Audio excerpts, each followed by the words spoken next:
안녕하십니까, 이상준입니다. 증시 콘서트 호불호, 오늘 벌써 30번째 시간입니다. 오늘 주식시장 점심시간대 날씨가 하도 좋아서 증권사 직원들 중에서 들어가기 싫은 분도 굉장히 많으셨을 텐데 백장 딱 돌아가서는 괜히 들어왔다 싶은 생각이 드는 날이었을 것 같아요.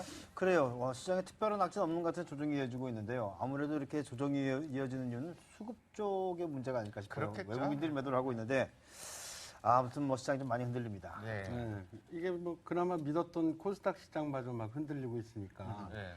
이게 이제 중소형주도 슬슬 차익 실현을 해야 될 때가 되는 거 아닌지 좀 네. 걱정스러워요. 전문가들 이야기 들어보니까 뭐 중소형주들도 이제 옥석 가리 과정이 진행된다. 반드시 필요하겠죠. 그렇게 되면 좀 더 차별화가 이루어지지 않나. 그렇겠죠. 이렇게 생각해요. 네. 좌우지간 뭐 개인 투자자들은 계속 힘들어가는 거고 네. 예?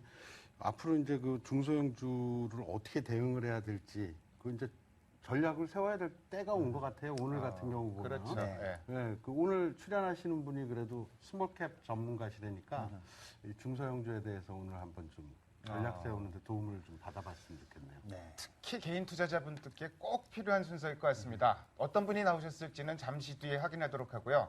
증시 콘서트 호불호 30번째 시간 지금 출발합니다.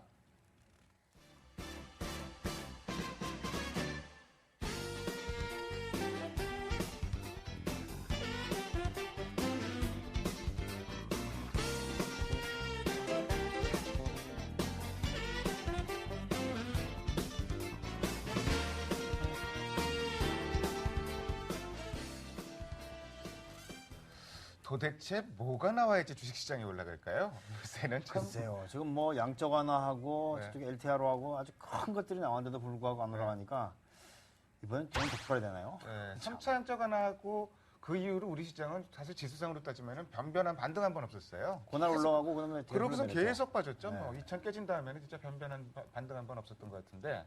그렇죠. 뭐 이벤트라고 기대하고 아침에 매수 들어가면 물리는 거고요. 그렇죠. 그래서 계속 보면 한 템포 좀 쉬면 되려 이득 보기가 쉬워요. 네. 일단 미국 시장이 좀 올라가야지 우리 시장도 올라갈 것 같은데 미국 시장이 지난주에 좀 큰 폭으로 빠졌는데 네. 문제는 기업 실적이 좋게 나왔는데도 빠졌다는 얘기예요. 어닝 시즌인데 은행주가 네. 예상치보다 JP모건도 실적이 좋게 나왔고 웰스파고도 좋게 나왔는데 오히려 은행주는 급락을 했고 또 소비 심리가 굉장히 좋게 나왔는데 시장은 미동도 안 하는 거기에 대해서는 좀 호재에 너무나 둔감한 시장으로 변해버렸어요. 근데 은행주 자체는 사실 기대감으로 제가 지난번에도 말씀드렸듯이 BOA 같은 경우는 벌써 30% 이상 올랐어요. 미리 올랐던 부분이 네, 있다. 그 부분에 대한 아마 그 이제 4분기 실적이 좀 기대감이 떨어질 수도 있으니까 너무 많이 올라서 그렇죠. 네. 그래서 아마 빠졌을 가능성도 커요. 아무래도 이제 뭐 미국의 이 주택 시장이 좋아지면은 그 은행주도 실적은 나빠질 리는 없을 것 당연히 같아요. 좋아질 것 같은데 그래도 3분기보다 4분기가 걱정스럽다 이런 얘기가 좀 많이 나왔고요. 특히 이제 순이자 마진 NIM이라 그러죠. 웰스파고가 거의 낮아지면서 은행주 전체에 좀 부정적으로 작용을 했고 근데 문제는 이번 주에 지금 IT주 실적 발표를 한단 말이에요. 애플이 나오나요? 애플은 다음 다음 주고요. 주요. 이번 주에 IBM이라든지 뭐 이런 회사들 발표가 되는데 워낙 뭐 이전에도 뭐 보였지만 IT주는 실적 눈높이가 전망치가 계속 하향 조정됐고 분명히 뭐 안 좋게 나올 건 분명한 것 같은데 문제는 이제 4분기에 어떻게 나올지가 문제가 되겠죠. 그렇죠. 뭐 요즘 IT는 그 스마트 디바이스를 만드는 데를 제외하고는 별로 그렇게 기대할 게 없을 것 같아요. 그렇죠. 그렇죠. 실제 뭐 인텔, AMD 그다음에 그 일반 PC에 들어가는 반도체 회사 이런 회사들이 좋을 건 하나도 없잖아요. 그렇죠. 게다가 이제 스마트폰 같은 경우 부품도 자체적으로 쓰는 것보다는 우리나라 것도 좀 있고 뭐 대만이니 일본이니 얘네들 것만 있으니까 네. 결국 그 자체적으로 미국 내 그 실적은 그렇게 좋을 수가 없을 것 같아요. 데스크탑은 이제 저희 사양산업이 글쎄요, 들어갔어요. 어느 순간인가. 이 원장은 지금 집에 가면은 그 컴퓨터 얼마나 킵니까? 집에서는 한 대 있는 거 우리 애들이 키죠. 네. 저는 뭐 노트북 정도 잠깐 키고. 그렇죠. 아, 우리는 틀질 않아요. 대부분 스마트폰으로 네, 이렇게 스마트폰 커버하죠. 다 하니까 네, 이제는 저기 그 PC 수요가 확 줄어들 수도 있을 것 같아요. 그렇죠. 사실 눈이 좀 침침해서 스마트폰을 잘 못 봐요. 지금 얘기가 이제 딴 데로 흘러들어갔는데 네. 우선 시장이 이번 어닝 시즌은 절대적으로 좋게 나왔는데도 긍정적으로 작용 안 하는 거 봐서는 일단 좀 지나가야 될 것 같아요. 어닝 시즌이. 그러면은 근데 그 시점이 다음 주 애플 실적 발표 시점. 원래는 어닝이 초반에 좋고 네. 뒤로 중반 갈수록. 이후로 갈수록 안 좋고 한데 이게 네. 처음부터 이게 안 먹어주면 첫 단추부터 그랬죠. 알코아부터 그랬어요. 알코아부터 실적이 예상치보다는 좋게 나왔는데 4분기 전망이 안 좋게 나올 것이다 이러면서 그 다음날 주가는 4% 급락해버리는 맞아요. 좀 이런 그러니까 이거 자체가 시장 흐름을 좀 보여주고 있는 것 같아요. 어닝 시즌은 빨리 좀 지나갔으면 좋겠고요.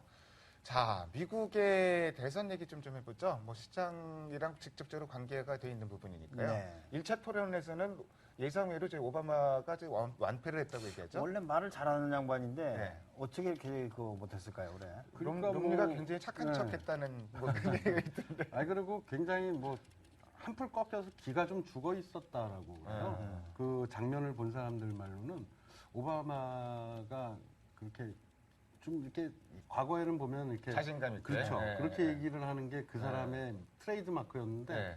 완전히 기가 풀이 죽어가지고 그랬다니까. 왜 프리즈가 쓸까요? 아니 수세에 밀리고 있죠, 사실. 지금 솔직히 뭐 오바마 5년이니까 4년이죠. 4년입니다. 4년 동안에 그렇게 계속 위기가 어떻게 그렇죠. 왔었으니까. 뭔가를 보여주지 못했거든요. 그렇죠. 네. 근데 누가 돼야지 좋은 거예요, 주식시장에는? 대체로는 뭐 저희 공화당에 대해서 좋다는 얘기를 그렇죠. 하는데, 근데 뭐 양적완화 이런 연장선상에서 생각하면은 또 오바마가 돼야 될 것 같고 어떻게 보세요, 강 교수님? 뭐 정책의 일관성 같은 걸 어떻게 본다면 지금 위기 상황이기 네. 때문에 그 오바마가 되는 것이 오히려 더 그 일관성이 있지만 문제는 이제 뭐 롬니 같은 경우에는 이제 공화당이잖아요. 그렇죠. 공화당은 사실 친기업적이고 그렇죠. 그런 네. 부분들이 또 부각될 수 있을 것 같아요. 네. 근데 뭐 결국은 누가 되든 뭐 자기네 나라를 위해서 할 테니까 네. 뭐 긍정적으로 봐줘야죠. 뭐 누가 되든 무슨 상관이 그러니까 오늘의 미국 대선 관련 결론은 빨리만 끝나라. 맞아요. 그래야지 좀 불확실성이 네, 없어진다. 재정 절벽 문제도 그렇고 그렇죠. 그런 것 같습니다. 자, 오늘 시장 아무래도 코스닥을 빼놓고 얘기하기가 힘들 것 같아요. 오후에 진짜 뭔 일 났는 줄 알았어요. 빨간불 들어왔었는데 오전에는 갑자기 3%가 넘게 제 코스닥 지수가 급락을 했었는데 그러니까요. 한 반 정도는 돌렸는데 이게 뭔 일이에요? 어떻게 보세요? 악재가 있었던 것도 아니고. 그렇죠. 뭐 아까 보면 오전장에 잠깐 그 쪽지가 좀 돌았었잖아요. 네, 그 메신저로요? 모 증권사에서 이제 그 포트폴리오 교체를 할 네, 거다. 경기 방어주 네, 위주로. 네, 네. 그거 보고 사실은 전 그냥 대수롭지 않게 봤거든요. 네. 대수롭지 않게 봤는데 갑자기 빠지기 시작을 하더라고요. 근데 막 워낙 막 확 밀리기 네, 시작했어요. 네. 그러니까 한 12시경 정도부터 이제 사실 코스닥 시장만 놓고 보면 외인들이 좀 매도를 시작을 했었어요, 그때. 매도가 좀 있었는데 매도가 한 1시경에 멈추니까 그때부터 갑자기 이제 그 투신 중심으로 해서 네. 기관 매물이 쏟아지면서 밀렸거든요. 그렇죠. 아무래도 뭐 가장 큰 악재는 많이 올랐기 때문에 그렇죠. 네, 부담스러운 부분들이 있을 네, 것 같아요. 아무래도 많이 오른 종목 위주로 빠지긴 했는데, 근데 한 가지 조금 그 수급을 제가 좀 그래서 아주 황당해서 좀 찾아봤는데, 조금 그런 느낌은 들었어요. 종목별로 조금 차이는 있지만, 이렇게 그 몇 개, 한두 개 증권사 창구로 해가지고 매물이 쏟아지는데, 예. 실제로 매물 쏟아지는 양에 비해서 나중에 수급 나온 거 보면 좀 적어요. 어. 그러니까 기관도 좀 받아낸 것 같아요. 아. 다른 기관에서는. 다른 기관에서 받고 외국인들이 다시 받아서 나중에 플러스로 매수로 잡혔거든요. 외국인들이. 어쨌든 전반적으로 코스닥이 좀 과열됐던 이런 부분들은 좀 있었던 것 분명히 같고요. 있죠. 뭐 예. 게임주라든지 증권주라든지 네. 뭐 그때 또 이제 뭐 되는 종목들은 또 그래서 상관이 없는데 또 뭐 얼토당토하는 종목들도 좀 그렇죠. 급등을 많이 했기 때문에 좀 특히 이제 정치 테마주 같은 경우에 네. 실제 이제 코스닥 그 거래 대금 중에 상당 부분이 정치 테마주에 들어가서 거래 그렇죠. 대금이 잡힌 거거든요. 네. 그래서 사실은 정치 테마주 오늘 많이 빠졌는데 정치 테마주가 빨리 끝이 나줘야 돼요. 우리도 그러니까 대통령 선거가 끝이 나야 되는 거죠. 네. 거기서 이제 그 거래 대금이 과연 어디로 갈 것이냐. 이 사람들이 그냥 놀지는 않을 텐데. 그렇죠. 사실 뭐 이성 우리가 희망 사항이라면 이런 투기주들 조금 좀 쉬고 네. 다른 이제 좀 좋은 종목들이 올라갔으면 한 바람이 있는데 시장이라는 게 또 그렇지는 않으니까 그게 그렇죠. 좀 답답한 부분이 있습니다. 코스닥 관련해 갖고 한 가지 좀 주목해 볼 부분이 상승 종목 수가 좀 줄어들었다는 점이에요. 아하. 잠깐 차트를 좀 볼까요? 오늘은 빠졌으니까 당연히 좀 줄어들었는데 제가 노란색 원으로 표시해놨죠. 코스닥 지수는 올라가는데 종목 수는 줄어들고 있는. 오늘은 그 지수 빠진 것에 비해서 하락 종목 수가 더 늘어난 이런 모양이 좀 나타나고 있어요. 이 얘기는 전체적으로 좀 시장에 힘이 빠진다는 얘기거든요. 원래 저기 ADL을 보는 사람들은 ADL을 주로 보잖아요. 예. 네. 그러니까 선행 지표라고 많이들 얘기를 하는데 좀 힘이 많이 빠졌다는 얘기인데 어쨌든 코스닥 시장이 여기서 뭐 급락하지 않더라도 앞으로는 좀 옥석이 가려질 가능성이 네. 많을 것 같아요. 예. 네. 그런 얘기도 이따 좀 들어보는 시간이 오늘 좀 네, 있을 네. 것 같고요. 자, 오늘 뭐 뜬금없이 연말 위기설, 내년 연초 위기설 이런 얘기가 좀 흘러나왔어요. 사실 증권가에는 뭐 7월 위기설, 8월 위기설 뭐 맨날 이런 얘기들 많이 맨날 나오죠. 위기자 오죠. 글쎄 뭐 얘기가 나온 근거가 이제 그 스페인이 정크로 떨어지고 그다음에 재정절병 얘기가 심각해지고 유로존의 경기 침체가 심화되고 뭐 이런 얘기들 하는데 지금 미리 약줄로 걱정할 필요는 없겠죠. 그렇죠. 뭐 그 정책 기반자들이 계속해서 지금 이제 그 소프트 랜딩을 시키려고 하고 있으니까 네. 그걸 뭐 지금부터 호들갑을 떨 필요는 없을 것 같아요. 실제로 위기설이라고 나왔을 때 실제로 위기 위기가 오는 있었던 건 적 없고 없었어요. 없죠. 괜찮다고 했을 때 위기가 온 경우는 많아요. 그렇죠. 네. 네. 충분히 뭐 극복할 수 있다. 그리고 위기가 오는 경우가 많아요. 그러니까 알려진 악재는 악재가 아니라는 네. 거 아니겠어요? 네. 이 원장 오늘 뭐 코스닥 요동쳤는데 대응 잘하셨어요? 네, 저는 그냥 월요일이니까 네. 환자가 좀 많다 보니까 정신 못 차리고 빠지는 거 봤다가 다시 반등하는 거 보고 네. 그래서 뭐 계좌에서 크게 차이는 없었어요. 아 그렇군요. 음. 자, 시청자 여러분들 적극적으로 의견 좀 많이 올려주세요. 저희 게시판에 의견 올리신 분들 소정의 선물을 드립니다. 강 교수 책 소개 좀 해주세요. 예, 게시판에 의견 올려주신 분들께는요, 저는 차트 분석이 처음인데요. 책을 보내드리도록 하겠습니다. 요즘에 뭐 좀 잘 팔려나가는 것 같아요. 아, 그렇습니까? 예. 아, 달려있습니다. 자, 어떤 분이 나오실지 궁금합니다. 장세별 앵커가 기다리고 있습니다. 장세별 앵커 나와주십시오. 네, 안녕하세요. 장세별입니다. 증시 콘서트 호불호 오늘 30번째 시간을 빛내주실 분, 증권사에서 스몰캡 팀 팀장으로 계신다고 하는데요. 최근 중소형주가 잘 나가고 있는 시장의 흐름 어떻게 판단을 하고 계실지 키워드로 확인해 보겠습니다.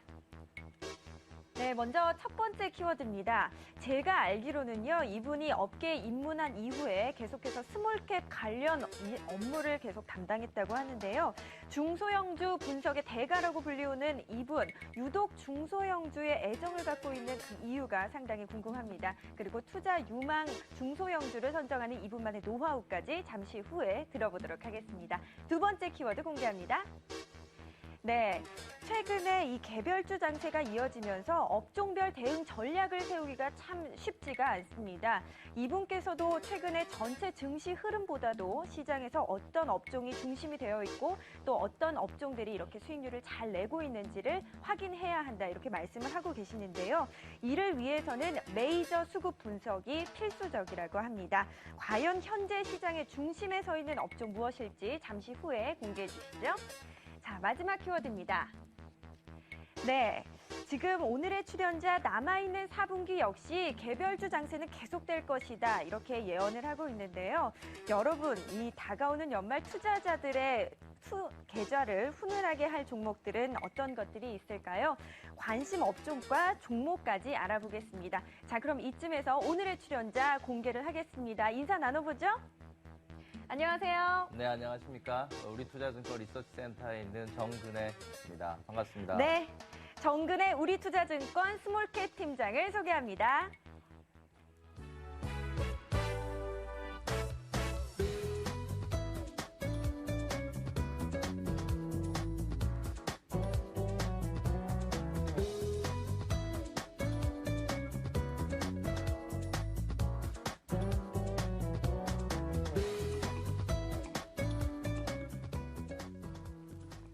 정근혜 팀장님 환영합니다.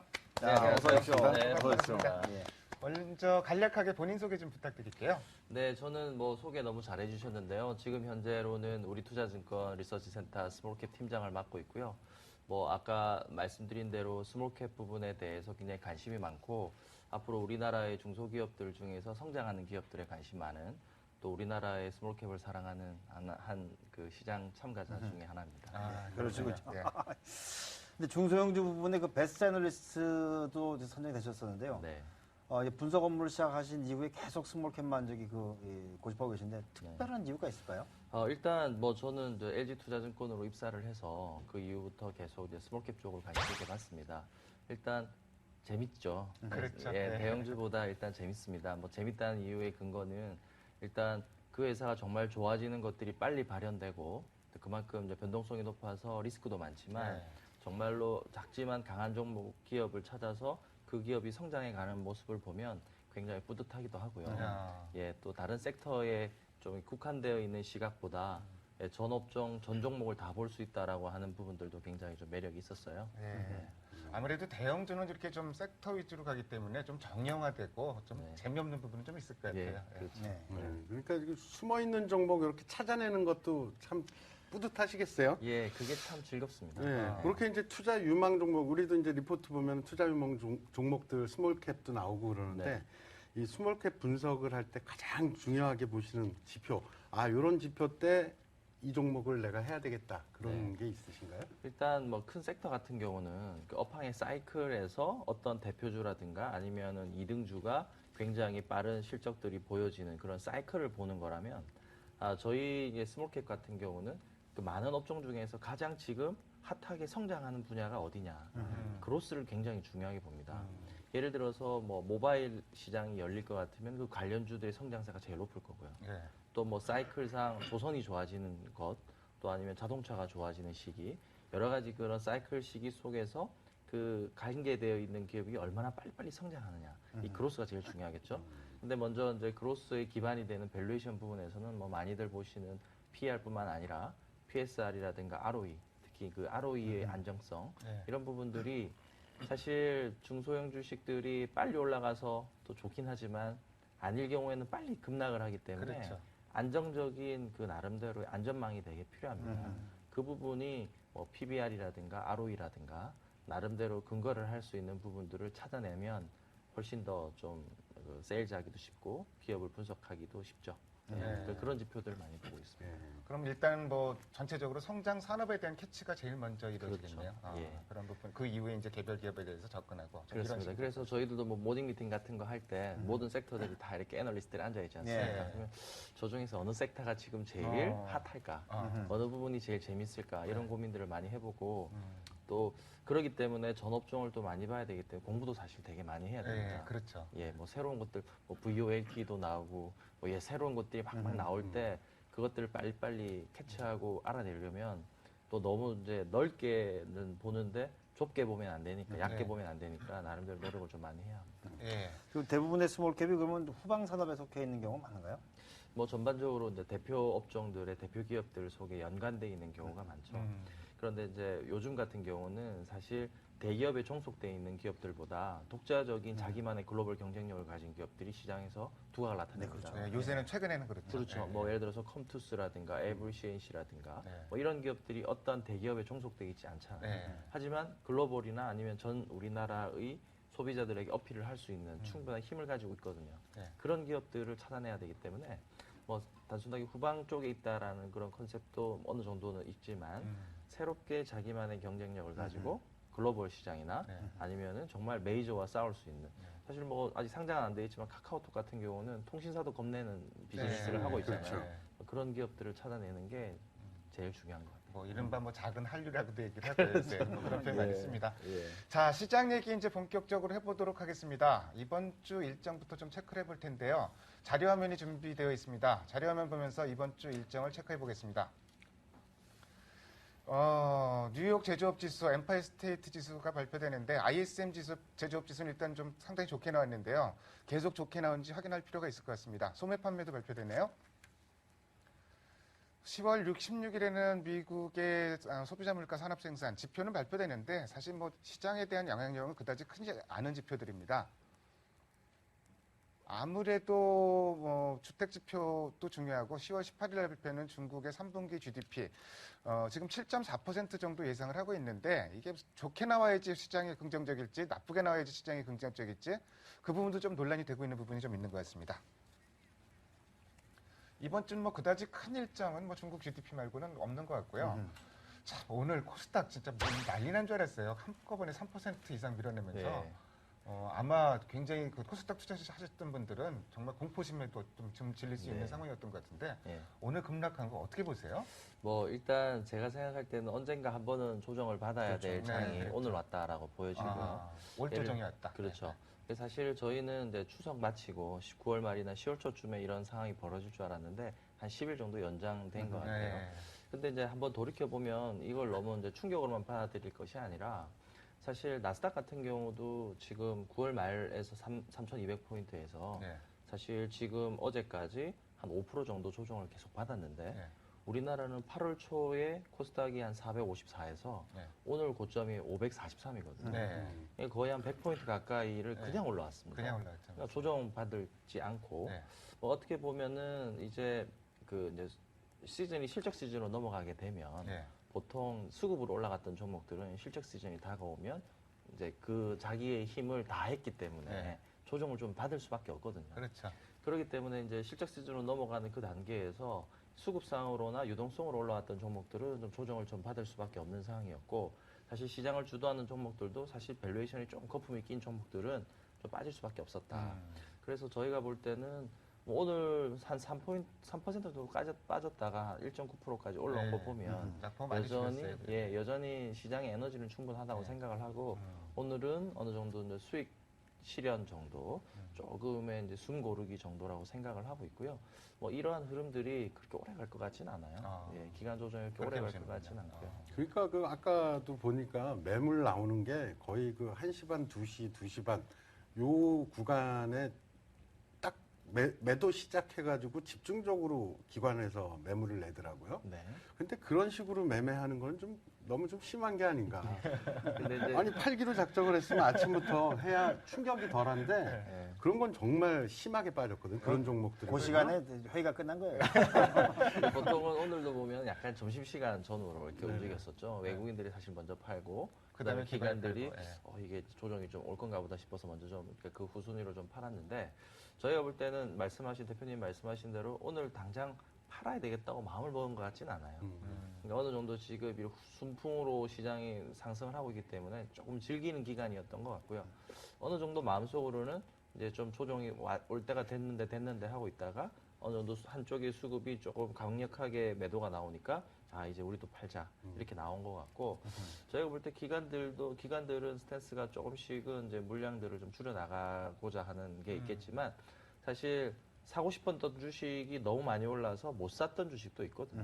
그렇죠. 그러니까 조정을 좀 받으면 그 조정의 기간에 매수의 기회로도 삼을 수 있는 경우도 있기 때문에 제가 생각할 때 사실 여기 뭐 다들 전문가시지만 사실 지금 대형주들 살만한 건 별로 없거든요. 네. 그렇죠. 마음속으로 네. 기관들도 자신 있게 이 업종은 이제 바닥을 쳤다. 우리가 적극적으로 매매할 수 있겠다라고 생각할 만한 게 없기 때문에 네.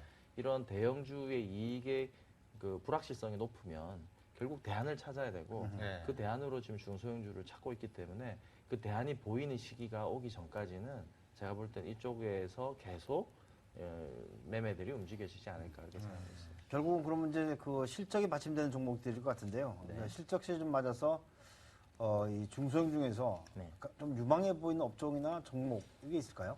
지금 이제 기관들이나 이제 시장이 좀 움직이기 시작했을 때가 이제 6월 달부터 조금 이제 대형주들이 조금은 불확실해졌고 8월부터 본격적으로 상승을 했는데 지난 5월 달부터 기관 매매의 흐름을 보면 철저하게 내수주예요. 내수. 쉽게 말해 이제 매크로 불확실성이 있다 보니까 조선, 화학, 플랜트 뭐 이러한 산업재와 연관되어 있는 매크로 경기와 연관되어 있는 종목들을 철저히 배제하고 네.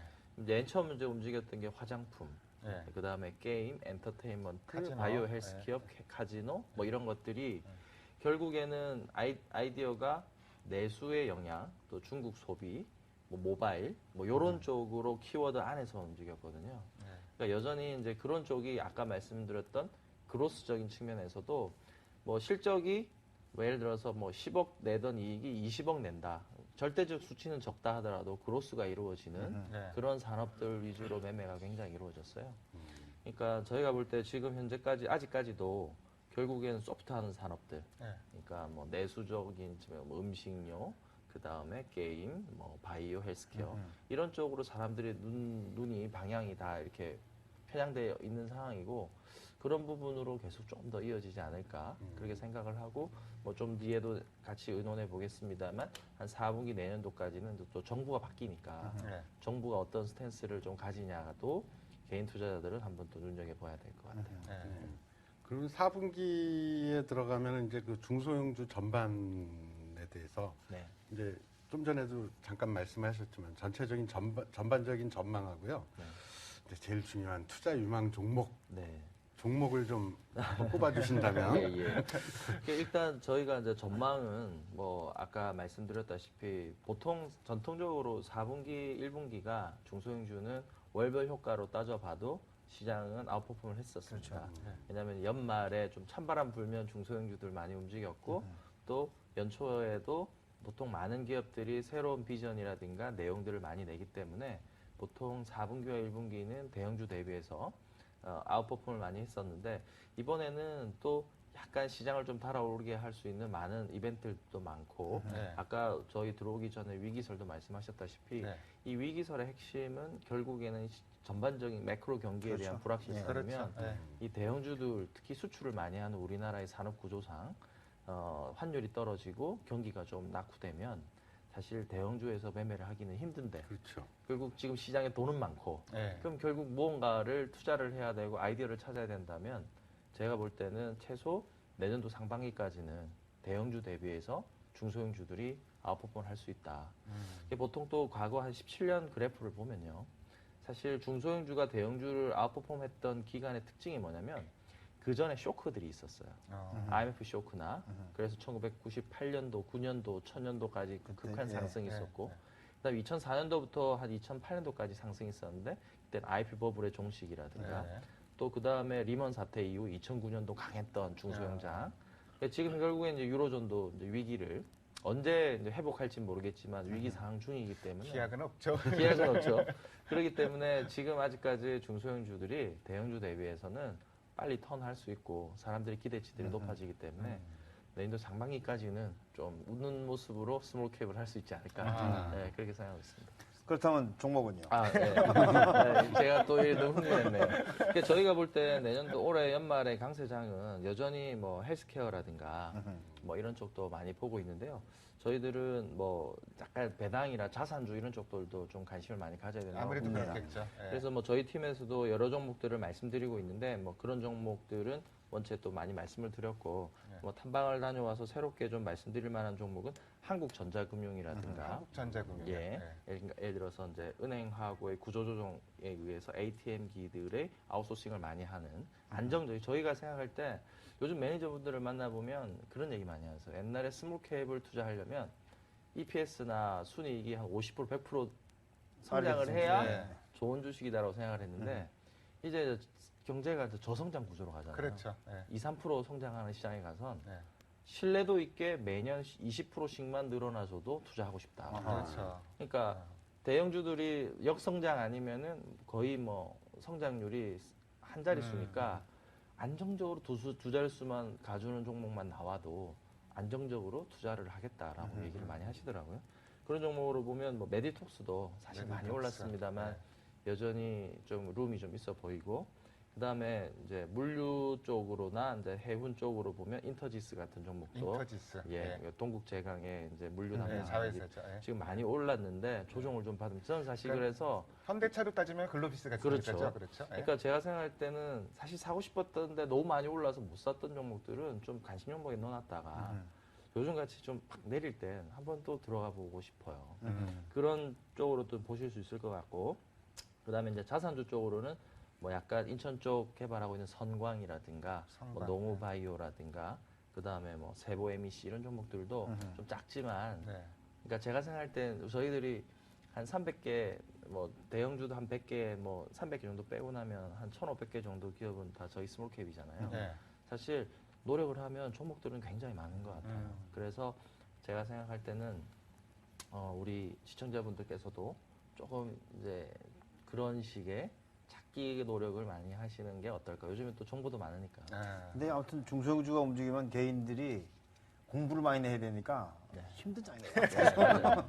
그러니까 남들 좋다고 하는 테마나 네, 따라다니는 거죠. 그런 네. 수급만 따라다고 하는 경우가 있는데 돈 벌기가 쉽지 않거든요. 맞아요. 뭐 공부 안 하고 수익은 안 나는 게 당연하겠죠. 뭐. 근데 실제로 이번에 그 중소형 장세 오면서 정말 우리나라 기업들 중에 그렇게 강력한 기업들이 그렇게 많은 거 처음 알았어요. 요새는 특히나 좀 더한 것 같아요. 네. 그러니까 글로벌 경쟁력 뭐 탑에 있는 기업들이 많으니까. 그러니까 어지간하면 세계 2위, 1위, 네. 못해도 3위 뭐 이렇더라고요. 네, 일단 조금 뭐 종목을 직접적으로 좀 언급을 좀 해주시고 계신데 분위기가 좀 무리 있는 것 같습니다.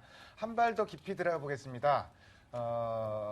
오늘 이번 주 일정 다시 한번 체크해 보시고요. 장세별 앵커가 잠시 뒤에 다시 돌아옵니다.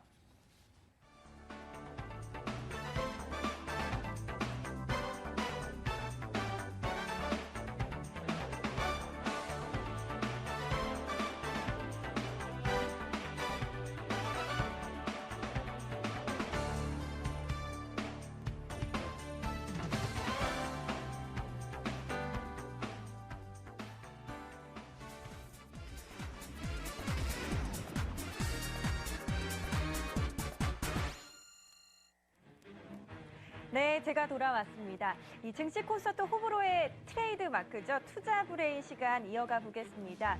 지금은 코스닥 시장에 대해서 조금 더 전망을 해볼 예정인데요. 최근에 어떤 종목들이 이슈가 되고 있는지 화면을 통해서 한번 확인해 보시죠. 자, 가장 큰 부분을 차지하고 있는 부분이 바로 엔터, 카지노, 화장품주입니다.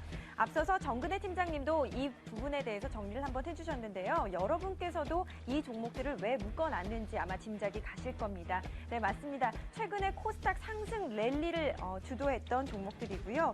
과연 앞으로도 긍정적인 흐름이 이어질지 계속해서 투자 매력이 남아있는지 조금 더 자세하게 이야기 들어보도록 하겠습니다. 자, 두 번째 부분을 차지하고 있는 부분, IT 부품과 자동차 부품주입니다. 최근에 상반기에요. 증시 주도주였던 전차군단의 상승에 동반 상승하면서 이 IT 부품과 자동차 부품 관련주들이 동반 상승을 했었는데요. 하반기 들어서는 영 힘이 떨어지고 있는 모습입니다. 투자자들의 관심에서도 벗어나고 있는데요. 앞으로 다시 그 빛을 발할 수 있는 날이 올지, 그러면 언제일지 전망도 해보겠습니다. 자, 마지막 부분입니다. 네, 바로 정책 테마주입니다. 연말 대선을 앞두고 정책 테마주들이 이 관련 뉴스에 들썩이고 있습니다. 조심 또 조심을 해야 되는 부분들이 있는데요. 이 정책 테마주에서 옥석 가리기 어떻게 해야 할지 계속해서 정근혜 팀장과 이야기 나눠보시죠. 증시 콘서트 호불호 30번째 시간. 오늘은 우리 투자증권 스몰캡 팀의 정근혜 팀장과 함께하고 있습니다. 앞서 이제 뭐 큰 틀에서 여러 가지 이제 뭐 크게 말씀을 해주셨는데 좀 각계격파를 해보죠. 자, 증권에서 참 말 잘 만들어냈죠. 요새 바카라라는 말 좀 많이 들어보셨죠. 그 중에서 이제 뭐 딴따라, 엔터테인먼트. 먼저 좀 여쭤보고 싶어요. 네. 그러니까 싸이가 지금 빌보드 이번 주에 얘기하기는 정황상 조금 힘들어진 것 같은데 엔터주는 어떻게 보세요? 뭐 엔터주는 사실 제가 볼 때 중장기적으로 우리나라가 2만 불 시대의 산업 구조에서 5만 불, 6만 불 이렇게 창의적이고 그 크리에이티브한 산업들이 발전을 해서 네. 우리나라가 성장하는 고부가치 비즈니스로 가야 된다는 걸 동의는 하고요. 네. 하지만 이제 단기적으로 봤을 때는 실적도 이제 실적 시즌으로 네. 넘어간다고 그랬잖아요. 너무 많이 올랐죠. 그러니까 실적 시즌으로 넘어가다 보면 좀 막혀요. 네. 그러니까 좋은 건 알겠고. 네. 그래서 사실 지금 뭐 YG엔터라든가 뭐 작년 SM, 올해 YG엔터가 굉장히 수익률이 좋은데 뭐 YG엔터는 어떻게 보면 뭐 실적하고는 조금 무관한 싸이 효과에 의해서 네. 사람들이 이 대중적으로 이슈가 되다 보니까 주가가 좀 많이 올랐다가 또 급락을 하고 또 네. 약간의 조정세이긴 한 것 같은데 뭐 단기적으로는 조금 다시 올라가기는 쉽지 않을 것 같다. 그러니까 조금은 뭐 차익 실현을 한 분들이라면 좀 더 지켜보자 정도. 왜냐면 실적 시즌으로 넘어가니까요. 그리고 이제 뭐 중장기적으로 보면 결국에는 실적들은 계속 성장하고 우상향할 거라고 보여집니다. 예. 그 속도가 실적에 대한 속도와 주가에 대한 속도가 약간의 괴리가 생기면서 좀 그런 타임 렉이 있다는 게 문제지. 뭐 굳이 뭐 이 산업은 굉장히 문제가 있는 거다 이렇게 생각하지는 않지만 조금의 호흡 조절은 좀 해야 되지 않을까 그렇게 생각을 하고 뭐 그 중에서도 예를 들어서 YG엔터, SM뿐만 음원뿐만 아니라 네. 요즘 뭐 펜엔터라든가 네. 이런 영상물들도 많이 주가들이 움직이고 있어요. 그래서 저희가 볼 때 약간 이런 창의적인 산업군들로 이제는 옛날에 좀 뭐 단가 싸게 만들어 가지고 다른 품질 좋게 만들어서 제조업 중심이 아니라 이제는 뭐 사실 아까 말씀드린 대로 매크로 영향 안 받는 문제가 좀 있긴 하지만 이쪽 산업, 이런 산업들, 뭐 바이오라든가 뭐 새로운 이러한 크리에이티브한 산업들에 대해서 한번 좀 선입견을 버리고 좀 봐야 되지 않을까. 사실 저는 네. 그렇게 많이 느껴요. 근데 그 엔터주 같은 경우에는 이제 그 예를 들어 싸이가 나왔단 말이에요. 그 다음에 계속해서 맞아요. 스타들이 나와야 되는데 네. 그게 안 나오게 되면은 이게 실체가 없는 거 아니냐. 예. 그리고 실제로 이제 남바가 안 지키는 경우도 많고. 뭐 실제 YG엔터 같은 경우도 실제 수익을 내준 건 빅뱅이었는데 이건 저 싸이는 사실 아까 말씀하신 대로 조금 실제하고 좀 다른 효과로 회사에서도 올라간 그런 거라서 얘기를 했고요. 네.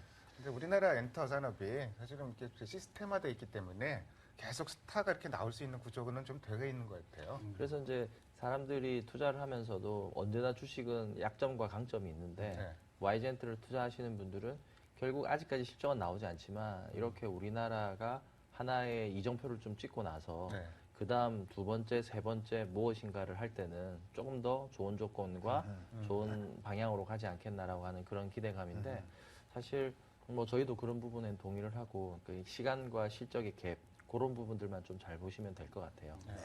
자, 이제 엔터주 말씀해 주셨는데, 이제 게임주나 또 저 화장품주, 그 다음에 카지노, 이런 것들에 대한 전망은 또 어떻게 보시는지 하고요. 네. 그리고 이제 카지노나 화장품 같은 경우는 실제로 뭐 기대감 줬을 때가 그거잖아요. 중국 관광객들이 이번 추석 연휴 때 많이 올 거다, 많이 와서 많이 살 거다, 카지노에 많이 들릴 거다, 이거였는데 그게 앞으로도 계속 긍정적인 흐름을 줄 수 있을까요? 뭐 사실 게임이라든가 카지노라든가 화장품의 가장 기반이 되는 거는 이제 중국 소비, 중국 네. 여행객들인데 여기에 이제 덧붙여서 여행 산업까지 환율도 내려가고 요즘 하나 투어, 모두 투어 굉장히 주가 좋죠. 네. 뭐 사실 이제 보시는 부분에 따라서 시간과의 갭이 좀 있겠지만 저는 굉장히 계속 상승할 거라고 봐집니다. 그 이유는 아직까지 중국의 평균 소득이 그렇게 크지 않음에도 불구하고 많은 여행객들이 저렇게 몰려온다라고 보면 결국에는 뭐 시간에 따라서 우리나라보다 더 먼 곳, 더 좋은 곳으로 갈 수도 있겠지만 여전히 그 탄탄한 기반을 가지고 있고 또 우리나라의 경쟁이라고 할 수 있는 미용 산업이라든가 네. 패션, 카지노 뭐 이런 것들이 굉장히 경쟁력이 있다고 봐요. 그래서 뭐 그 엔터테인먼트에 비해서는 조금 더 이쪽 산업이 실체가 있고 그냥 눈으로 보이고 약간 그 화장품이라든가 카지노라든가 여행이라든가 이런 부분들이 이미 이제 실적들을 좀 보여주고 있고요. PR도 사실 뭐 15배에서 20배 안쪽, 또 10배 내외 뭐 이런 기업들이 많기 때문에 저희가 볼 때는 이 산업은 계속 성장할 수 있다. 네. 또 특히 중국의 저 큰 소비력이라든가 또 잠재력을 감안해 보면 충분하게 이쪽 산업은 성장할 것이다. 물론 지금 그러한 미래의 가치를 땡겨서 주가는 올라가고 있지만 그렇게 실체가 없는 것 같지는 않아 보입니다. 그래서 저희들은 뭐 환율이라든가 여러 가지 상황들이 좀 바뀔 수는 있지만 그래도 긍정적으로 봅니다. 예. 그렇군요. 그 중국 얘기 나왔으니까 말인데 중국 내수 관련주들이 사실 많이 올랐어요. 네. 근데 우리나라에 또 상장돼 있는 중국 기업들 있지 않습니까? 네. 그쪽은 좀 어때요? 그 질문 많이 하시는데 저희도 중국을 뭐 저희 거래소에서도 되게 신경을 많이 써요. 네. 이게 정말로 회사가 좋은데 좀 싼데 네. 뭐 이런 기업들을 좀 한번 많이들 판단하고 좀 분석해 보라고 그래서 거의 1년에 한 번씩 중국 기업들을 중국 본토에 가서 돌고 오고 이럽니다. 네. 가보면은 이제 너무 좀 그 우리가 너무 그 선입견이 있었던 게 아닌가 하는 생각도 솔직히 좀 들긴 해요. 그러니까 뭐 연합각이라든가 중국 고섬이라든가 몇몇 기업들의 신뢰성 문제가 신뢰성 있다. 문제가 크게 작용을 하면서 아예 그냥 그쪽 기업들은 전부 다 이상하게 보이죠. 네. 사실 몇몇 기업들의 좀 불확실성도 좀 없는 건 아니지만 그러니까 저는 그런 생각을 해요. 결국 중국이 성장하면 중국 안에 있는 기업들도 성장을 할 텐데 그렇죠. 그 기업이 한국에 지금 상장돼 있는 거거든요. 그 기업 안에서도 언젠가 사람들이 싸다고 느끼지만 선뜻 못 나가고 있는 이 손이 누군가에 의해서 좀 정말로 강하게 이렇게 좀 들어오면 올라갈 수 있는 여지는 있다. 그래서 제 생각엔 중국 기업들도 한 번씩 봐야 됩니다. 그런데 저는 궁금한 게 왜 그 기업들이 중국 시장에 상장이 되지 않고 예. 해피로 우리한테 왔을까? 예. 그래서 거기에 적격하지 않으니까 일로 온 게 아니냐. 뭐 그렇게 생각을 할 수도 그런 있을 것 같아요. 생각도 많이 예. 하시고 또 그런 것들이 뭐 예를 들어서 우리나라의 거래소에서도 그런 부분들을 다 유심히 좀 보면서 뭐 사실 우리나라 거래소에서도 그런 기업, 우량 기업들 유치하려는 노력을 많이 했었죠. 네. 그러다가 좀 한두 기업이 그걸 악용해가지고 좀 문제가 좀 되긴 했지만 사실 몇몇 기업들은 뭐 특정 기업을 말하긴 그렇지만 몇몇 기업들은 뭐 예를 들어서 감사 같은 경우는 다 우리나라 회계법인에서 보고 있고요. 네. 또 그러한 기업들이 사실 이제 접촉할 수 있는 기회가 많이 없다 보니까 한국에 사무소를 내서 또 투자자들을 응대하기도 하고요. 노력들을 많이 하고 있어서 제가 생각할 때 이게 신뢰는 하루아침에 쌓아지진 않기 때문에 그것들이 안정적으로 6개월, 1년 이렇게 쌓여다 보면 제가 볼 때는 좀 가치를 발할 수 있는데 뭐 올해는 뭐 한번 내년도 정도에는 한번 좀 괜찮지 않을까. 올해는 뭐 좀 문제들이 좀 많았었잖아요. 그렇죠. 중국 기업 중에서 글쎄 혹시나 관심 가져볼 만한 종목 혹시 말씀해 주실 수 있으세요? 이제 제가 그 여쭤보실까봐 좀 고민들을 좀 많이 했는데 예를 들어서 저희 연구원들이 저 갔다 오면 뭐 차이나킹이라든가 차이나킹, 뭐 예. 그런 기업들은 예, 건강식품이죠. 건강식품 만드는 그런 중국 기업들은 건강식품 시장 괜찮아요. 예, 뭐 그런 내수적인 측면에서도 이제 사람들이 소득이 올라가면 좋아지지 않겠나. 그리고 또 그 기업 같은 경우는 아까 말씀드린 대로 국내 회계법인이 다 어허. 감사하고 있고 음. 그 뭐 PR도 굉장히 낮고 좋은데 네. 이게 이제 문제가 좀 되고 이것들이 문제가 빨리 해결되지 않고 뭐 중국 고성 같은 경우는 뭐 여러 가지 이슈들이 나올 때마다 계속 뉴스화되니까 네. 더 이제 주가들이 내리고 하는 경우가 있거든요. 어찌 보면은 더 싸게 살 수 있는 기회가 발생하고 있다. 좀 역설적으로 그렇게 그렇죠. 생각해도 될 것 그러니까 같아요. 그런 기회가 저희가 이게 비근한 예로 저희 이제 갔다 온 연구원이 하는 말은 팀장님 정말 이 회사 싼데 네. 참 사람들이 아직까지 신뢰를 못하니까 못 사는 좀 안타깝다. 네. 그런 얘기도 많이 하죠. 네. 이제 이렇게 잘 나가는 종목 얘기는 들었는데 네. 상대적으로 지금 그 오르락내리락 하고 있는 박스권으로 보이고 있는 IT 부품주나 네. 자동차 부품주 네. 이 중에서 매력을 뽑아보거나 아니면 탑픽으로 보시고 있는 종목이 있나요? 네.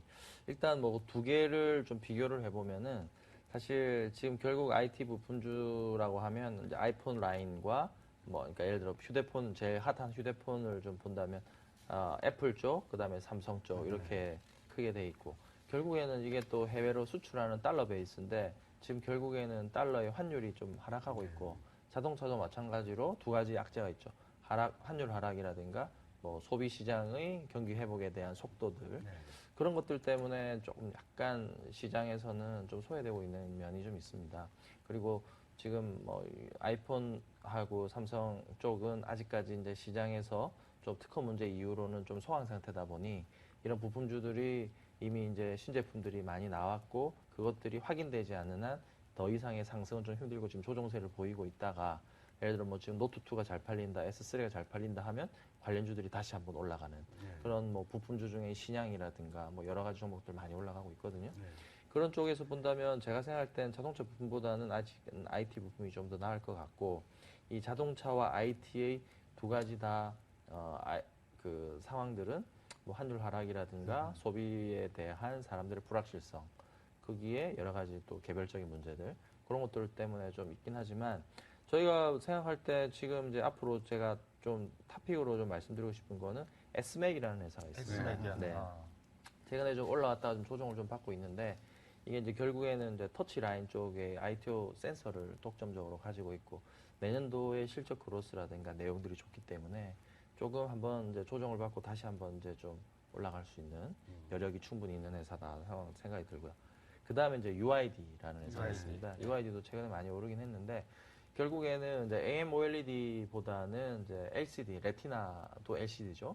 LCD 시장이 결국에는 대형화에서는 많이 성장할 수 있다. 그러면 고급화된 HD라든가 가볍게 하기 위해서는 PLS 코팅을 좀 많이 해야 되는데 그런 코팅을 하는 회사가 이 회사거든요.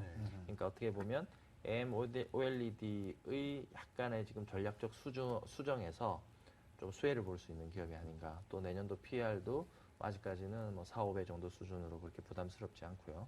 그래서 이 회사도 지금 올라갔다가 좀 조정받거든요. 그러면 그런 기회들을 조금 더 기간 조정을 보일 때 좀 사놓고 기다리면 괜찮아지지 않을까 이런 생각을 하고 약간 전자재료 쪽으로 좀 말씀을 드리자면 리노공업이라든가 한솔케미칼처럼 이 전자재료들이 결국은 소모품이거든요. 그렇죠. 근데 이제 우리나라가 반도체도 이제 메이저로 넘어섰고 LCD도 메이저로 넘어섰기 때문에 이제 규모의 경제상 생산량들은 계속 늘어날 수 있는데 소모품들은 계속 쓰이니까 그 라인에서 뭐 ENF 테크놀로지라든가 솔브레인이라든가 한솔케미칼, 뭐 리노공업 이런 것들을 이런 회사들은 아마 매년 20%씩 꾸준하게 성장을 할 거예요. 약간 그게 이제 주가에도 반영이 좀 돼 있지만 제가 볼 때는 충분히 아직까지 더 성장을 할 수 있는 기관들이 많기 때문에 안정적으로 보시기에는 좋을 것 같다. 그래서 그 세 종목 SMAC, UID, 그다음에 리노모 이렇게 예. 말씀드리고 싶어요. 자, 뭐 정치 테마주 사실은 정치 테마주가 워낙 버블이 많기 때문에 뭉뚱그려갖고 얘네들은 악으로 취급하는 경향들도 상당히 좀 많은 것 같아요. 근데 뭐 어떤 종목들은 나는 정치 테마주가 아닌데 이상하게 분류가 되었고 막 이런 종목들도 있는 것 같고요. 네. 정치 테마주에 대해서는 어떻게 접근해야 될까요? 이게 좀 계륵 같아서 네. 이게 참 이렇게 신경 안 쓰고 놔두려고 하니 좀 중요한 사안이고 네. 또 심각하게 보려고 하니까 좀 근거가 희박하고 약간 그래요. 네. 제가 생각할 때는 쉽게 이제 딱 좀 애매한 걸 정한다고 생각을 하면 애정남을 해보면 일단 첫 번째는 인물 중심보다는 약간 정책 중심으로 가요. 정책 중심. 예. 그러니까 누구랑 친하다 이 그림은 이제 더 이상 의미가 네. 없어요. 그건 참 이상한 것 같아요. 그렇죠. 아무리 들어봐도. 과거에 이명박 대통령 때도 이런 시점이 있었는데 네. 그때 친했던 분들의 주가들 보면 다 사명을 바꿨습니다. 네. 그만큼의 주가가 안 좋고 이미지가 안 좋아졌어요. 그렇죠. 그리고 좀 우리나라처럼 정경이 분리되어 있는 상황에서 누구에게 특혜를 준다는 그 생각 자체가 틀린 거예요.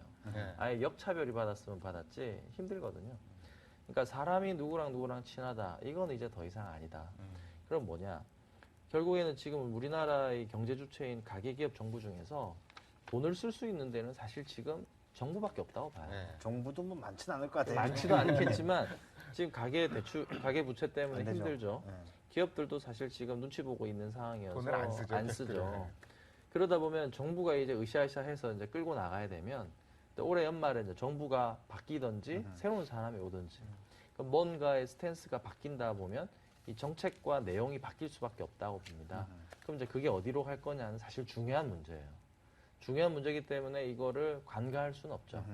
그래서 저희가 볼 때 이제 투자자분께서는 정책이 어떤 정책이 우리 이 다음 정부의 중요한 정책이 될 건가는 한번 눈여겨보실 필요가 있습니다. 네. 그래서 요즘에 보면 그 뭐 관련주들도 예를 들어서 누군가 어떤 얘기를 하면 교육 문제가 됐든 고용 문제가 됐든 주가들이 좀 움직이죠. 네. 그때도 사실 수익을 너무 쫓기보다는 만약에 그런 종목을 매매하신다 하더라도 조금 그 기업이 그 산업에서 좀 대표성을 띈다거나 밸류에이션의 부담이 좀 없다거나 뭐 약간 그런 바람이 불 때 좀 같이 매매를 하신다 하더라도 그런 쪽으로 보시는 게 좋을 네. 것 같고요. 네. 알겠습니다. 자, 지금 이제 그 스몰캡 애널리스트를 하고 계신데요. 네. 최종 꿈은 어떤 겁니까? 아직까지 그거를 생각하기에는 좀 너무 바쁘게 지내고 있는데 뭐 개인적으로는 연구소 같은 걸 하나 만들고 싶습니다. 그러니까 뭐 한국 코스닥 시장을 연구하거나 아니면 중소형 스몰캡 시장을 연구하거나 사실 지금 이게 너무 언더 리서치 돼 있어요. 코스닥 시장 전문가가 없습니다. 돈이 안 되기 때문에 사실 애널리스트들도 뭐 어떤 섹터들이나 이런 큰 시장의 전략만 하지 작은 기업들의 움직임이나 뭐 그런 것들은 좀 부실하거든요. 그래서 조금 여력이 된다면 그런 거를 한번 해보고 싶습니다. 네.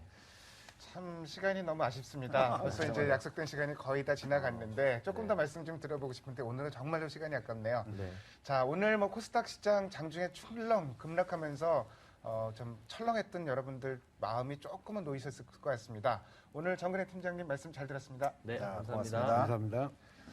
오늘 특히 이 원장이 도움이 좀 많이 됐을 것 같아요. 어떠셨어요? 네, 요즘 뭐 계속 관심 갖고 있던 부분이 중소형주였으니까 네. 오늘 이렇게 그 앞으로 전망에 대해서도 좀 듣고 그러니까 네. 앞으로 이제 그 매매 더 많이 벌어야죠. 예.